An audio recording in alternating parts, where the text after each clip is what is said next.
Penser qu'un couple solide, c'est un couple sans conflit, c'est comme croire qu'un corps vivant ne ressent jamais la douleur. Et pourtant, ce n'est pas vrai. Le conflit n'est pas le problème.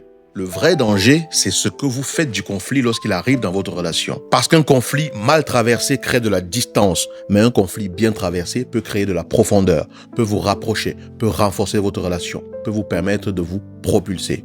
Quand un conflit s'installe dans un couple, ce n'est pas juste une discussion tendue. À l'intérieur, en général, il y a de la frustration, un sentiment d'injustice, l'impression de parler dans le vide. Parfois même, on a peur de ne plus compter pour l'autre. Et petit à petit, qu'est-ce qui va se passer? Sans s'en rendre compte, on va commencer à se protéger. On va parler moins, on va partager moins, on va moins se toucher. Et la distance va se créer dans la relation.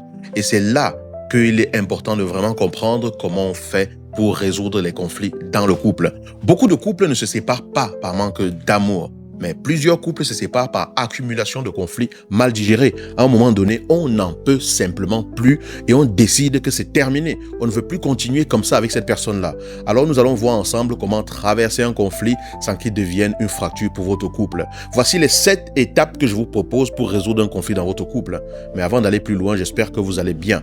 Mon nom est Yannick TM. Je suis un semeur de pépites et de graines de conscience. Je ne connais pas la vérité. Je sème des graines. Parmi ces graines-là, il y en a qui vont vous parler. Prenez-les, soignez-les précieusement et faites-en des arbres fruitiers dont vous allez récolter les fruits dans votre vie. Il y en a d'autres qui ne vont pas vous intéresser, laissez-les de côté. Certains autres, vous n'allez peut-être pas décider tout de suite, mettez-les de côté et regardez-les plus tard. Ce que je veux simplement, c'est que ce que vous allez décider vienne de votre propre analyse, de votre propre compréhension de la chose et de ce qui aura éveillé en vous l'appel à pouvoir aller dans cette direction-là. Parce que je ne suis pas là pour vous donner des leçons. Les 7 étapes pour résoudre un conflit dans un couple. Étape numéro 1.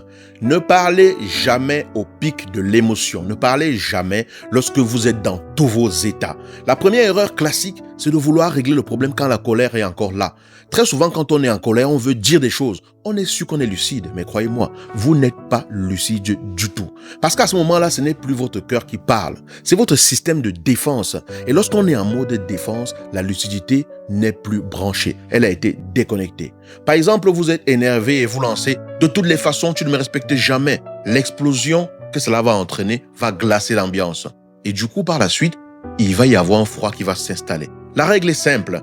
On ne cherche pas une solution quand l'émotion déborde. Il est important d'attendre le calme. Attendre le calme, ce n'est pas fuir. C'est préparer une discussion mature. C'est préparer une discussion de personnes responsables.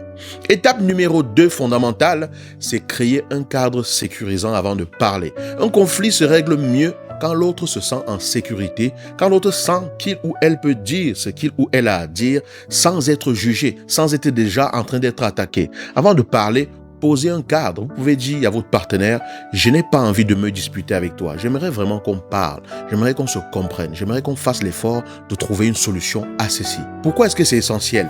Parce que sans cadre, l'autre entend le danger. Sans cadre, l'autre perçoit que vous êtes en train de vouloir attaquer. Un cadre clair apaise déjà 50% de la tension. Et ça, c'est des choses qu'on apprend dans notre formation communication exponentielle. Si cela vous intéresse, vous pouvez vous inscrire à cette formation. Étape numéro 3, parlez de ce que vous ressentez. Ne parlez pas de ce que l'autre est. Parce que les conflits deviennent des destructeurs lorsqu'on attaque la personne. Au lieu de dire tu es égoïste, tu es toujours comme ça, parce que ça, ce sont des phrases qui blessent et qui ferment le dialogue. Demandez-vous vous-même quand on vous dit ça, est-ce que vous avez encore envie de discuter? C'est des phrases qui ferment le dialogue. Dites plutôt, je me suis senti mis de côté. Je me suis senti seul à ce moment-là. Vous parlez de vous. Un exemple concret. Ce n'est pas parce que vous avez oublié que vous alliez sortir ensemble ce soir que c'est vraiment forcément douloureux. Ce qui est vraiment douloureux, c'est le sentiment que l'autre a de ne pas être votre priorité. Un ressenti ouvre la discussion. Une accusation déclenche une guerre. Étape numéro 4 de résolution de conflit, c'est écouter pour comprendre l'autre, pas pour répondre à l'autre. Et ça, c'est un truc dans lequel on est vraiment très spécialisé. Voilà. Parce qu'on écoute très souvent l'autre avec notre réponse déjà prête. Dès que l'autre parle, on est déjà en train de processer à voir comment est-ce qu'on va lui répondre. Mais si nous apprenions à écouter vraiment, c'est-à-dire à pouvoir faire une pause dans notre ego et vouloir comprendre ce que l'autre ressent, ça fait une grosse partie du job. Par exemple, au lieu de dire « oui, mais moi aussi » ou bien « oui, mais toi aussi tu avais fait ça », essayez simplement de vous dire, si je te dis à l'autre, si je comprends bien, tu t'es senti abandonné. C'est bien ça. Parce que se sentir compris apaise plus qu'une solution immédiate. Se sentir compris apaise plus que le fait de vouloir démontrer dans les arguments qu'on a raison. Est-ce que vous avez déjà expérimenté ça? Étape numéro 5, c'est important d'identifier le vrai besoin derrière le conflit. Parce que derrière chaque dispute, il y a toujours un besoin qui n'a pas été nourri. Ce besoin peut être un besoin de sécurité, de reconnaissance, de considération, de soutien, de présence. Lorsqu'il y a une dispute, ça veut dire qu'il y a un besoin quelque part. Chacun est en train de crier son besoin, mais d'une façon en fait qui fait que la dispute naît. Et au final, l'autre ne comprend pas vraiment votre besoin. Le conflit porte sur le téléphone, mais le vrai besoin peut être « j'ai besoin d'attention ». Tant que vous traitez le symptôme, le conflit, il revient. Mais il faut aller à la racine et trouver. Votre partenaire est sur le téléphone et on vous reproche d'être sur le téléphone, mais en fait, ça veut dire « j'ai besoin d'attention de ta part ». Étape numéro 6, reconnaître sa part de responsabilité. Un conflit se débloque souvent lorsqu'une personne dit « Ok, je reconnais, voici ma part, j'ai fait ceci, je n'aurais pas dû ». Pas parce qu'on veut se flageller ou parce qu'on veut paraître faible devant l'autre, mais pour sortir du jeu de pouvoir. Vous n'êtes pas dans un couple pour vouloir montrer à l'autre que vous l'écrasez, que vous le dépassez. Sauf si c'est votre cas.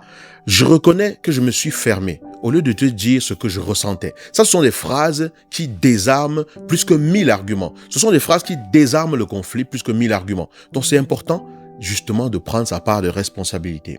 Et étape numéro 4, c'est décider d'un ajustement concret et réaliste.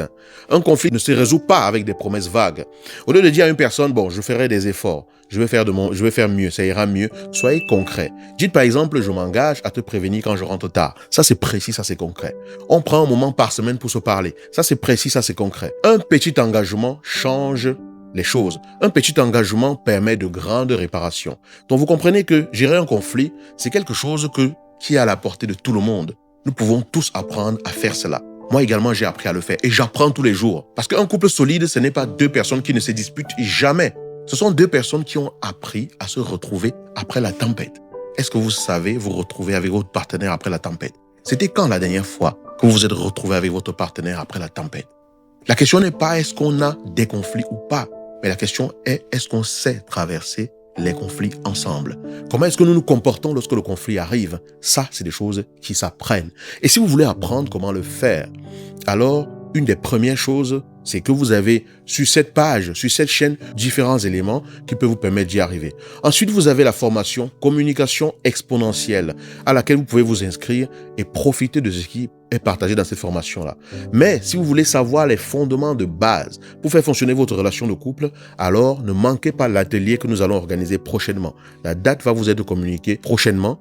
Pour que vous puissiez vous inscrire, il faudra penser à le faire dès que les inscriptions ouvrent.